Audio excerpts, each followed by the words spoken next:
Хайырлы иртә, Россия 1 телеканалында Татарстан яңалыклары, студияда Гөлназ Ибрахимова.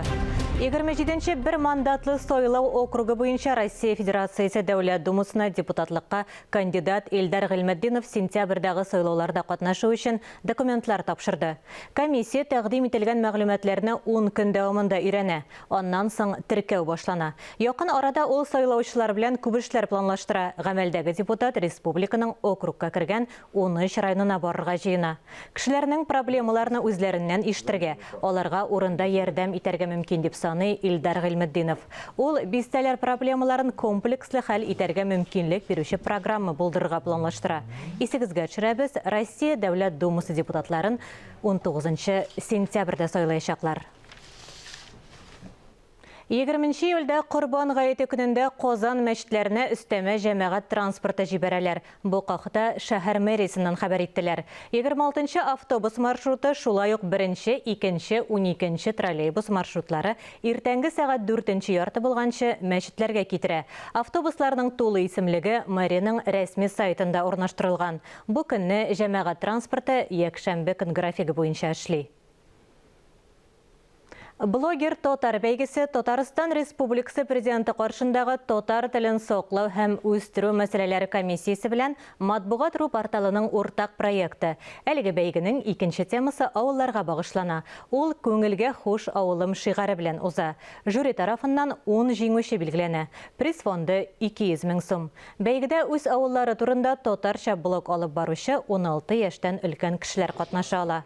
Блогка язылучылар саны буенча чикләүләр юк. Эшләрнең кызыклы, үзенчәлекле булуы, техник яктан яхшы башкарылышы, аудиторияның активлыгы исәпкә алына. Татар теленең камиллеге дә мөһим. Бәйгедә катнашу өчен исем, фамилияегезне, телефоныгызны блог яисә постка сылтаманы электрон адреска җибәрергә кирәк. Эшләрне 31 августка кадәр кабул итәләр. Җиңүчеләр 10 сентябрьдә игълан ителә. Милли китапханәдә Татар китабының глобаль дөньясы күргәзмәсе ачылды. Казанлылар һәм шәһәр кунаклары татар тарихын яңа яктан ача ала. Чара Татарстанда туган телләр һәм халыклар бердәмлеге елына багышлана. Тулырак мәгълүмат хәбәрчеләребез язмасында. Күргәзмә үзе дә китап кебек. Монда рәсемнәр дә, мәгълүмат та, аерым аңлатмалар да бар. Татарстан Республикасының милли китапханәсе татар китапларын 3 юнәлештә тәкъдим итә. Татар китабының яңаша, яңа форматта кызык итеп, җитди итеп күрсәтү. Менә шушы процесска, шушы күргәзмәгә зур көч тигеп, җитди караш белән, җитди алымнар белән карау һәм ясау беренче тапкыр дип әйтеп була һәм ул дәвамлы булыр дип өметләнәм. Хәзерге вакытта яшьләргә дә, безнең балаларыбызга да менә шушындый форматлар бик кирәк. Тарихи белешмәләр күргәзмәдә яңа форматларда бирелә. Шул исәптән радиотрансляция өзекләре дә бар. Анысы Татарстан радиосы белән берлектә эшләнде. Син безне шунда илт. Безне атланып җибәреп илт. Әмма илтүче синме, безме? Экспозициядә борынгы һәм алтын урда чоры компьютер анимациясендә чагылдырыла. Борынгы гасыр ислам үзенчәлекләре Казан Федераль университеты һәм милли китапханә кулъязмаларында чагылдырылган.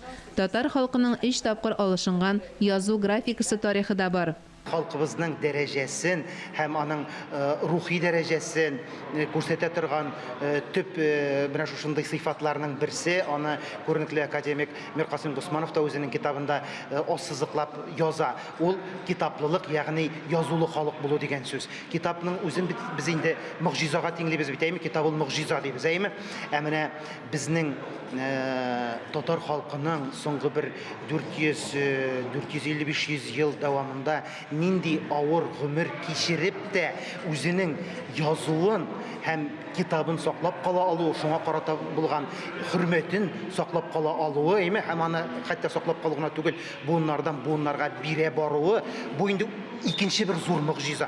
Шулай түгелме? Менә китапханәләрдә шушы китапларның бүгенге көндә саклануы шулай ук бик мөгъҗиза бит. Чөнки безнең халык нинди генә җәбер, зулымнар, җәфалар күрмәгән, әйме, нинди генә изелүләр күрмәгән, әмма ләкин менә шушы гыйлемлелеккә, китапка, язуга булган хөрмәтен саклап калган.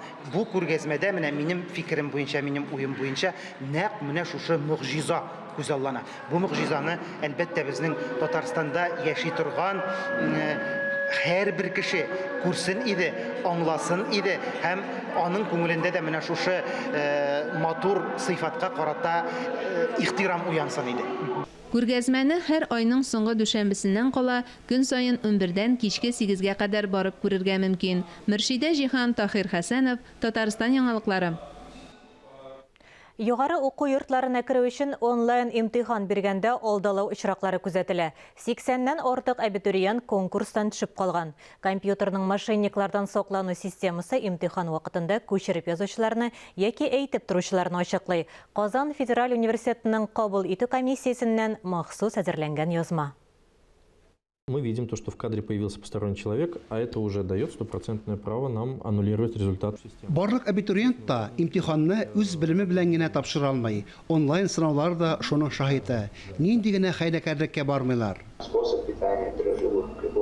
Здесь мы видим то, что подсказка со стороны, абитуриент прочитал вопрос вслух, ему дают ответ. Компьютер системасы да жүләр түгел.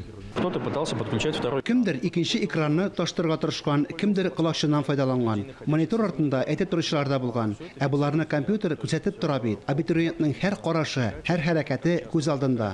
Компьютер системасы монитордан читкә, гаджет яки кәгазь битенә караганны төркәп кушып бара. Бу Россия генә түгел, чит илләр абитуриентларына да кагыла. Граждане арабских стран. Әйтик, гарәп илләре вәкилләре имтиханда репетитор хезмәтләреннән файдаланырга тырышкан. Безнең системага бер үк төрле җаваплар алынды. Система моны ачыклады. Нәтиҗәләр юкка чыгарылды. Федераль университетта имтиханнарның 99% онлайн форматта үтә. Контроль саклану системасының әһәмияте зур. Фанис Мөхәммәтов, Инна Данилова, Владимир Юрков, Татарстан яңалыклары. Казанда беренче тапкыр тест режимында электробус чыкты. Климат контроле, видео күзәтү системасы урнаштырылган техниканы КАМАЗда җыйганнар. Тавышы да юк. Троллейбустан айырмалы буларак электробус электр чыбыклары буенча йөрми. Бөкләрне әйләнеп узу мөмкинлеге бар. Пассажирлар өчен дә уңайлыклар күбрәк. Салонда йомшак утыргычлар, кондиционер эшли. Инновацион экологик транспортның беренче пассажирларының берсе шәһәр мэры Илсур Метшин иде.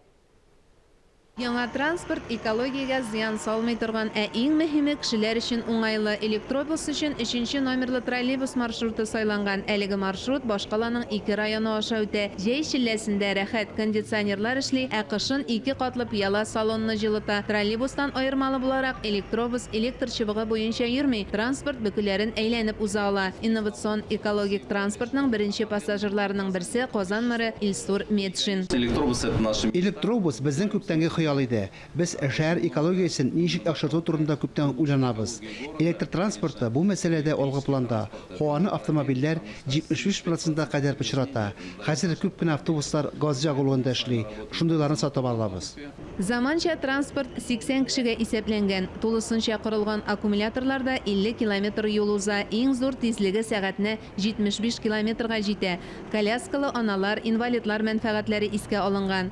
Электробуста йөрү җайлы, тавышы да чыкмый. 15 минут эчендә аккумуляторлар 70%-ка кадәр, ә төнле троллейбус депосы территориясендә алар тулысынча корыла. Электробус сынау режимында шәһәрдә 3 ай йөрергә тиеш. Бу вакыт эчендә башкарма комитет белгечләре пассажирларның яңа транспорт турында фикерләрен, тәкъдимнәрен җыя. Алардан чыгып, электробусны куллану буенча нәтиҗәләр ясала. Мөршидә Җиһан, Анна Халиуллина, Тахир Хәсәнов, Татарстан яңалыклары. Әлеге сәгатькә шундый яңалыклар иде. Мин Гөлназ Ибраһимова бүгенгә сезнең белән саубуллашам. Киләсе атнада Татарстан яңалыклары белән сезне минем коллегам Идел Кыямов таныштырыр. Хөрмәтле телевизор караучылар, үзегезне һәм якыннарыгызны саклау максатыннан коронавирустан прививка сатырга онытмагыз. Исән, имин булыгыз.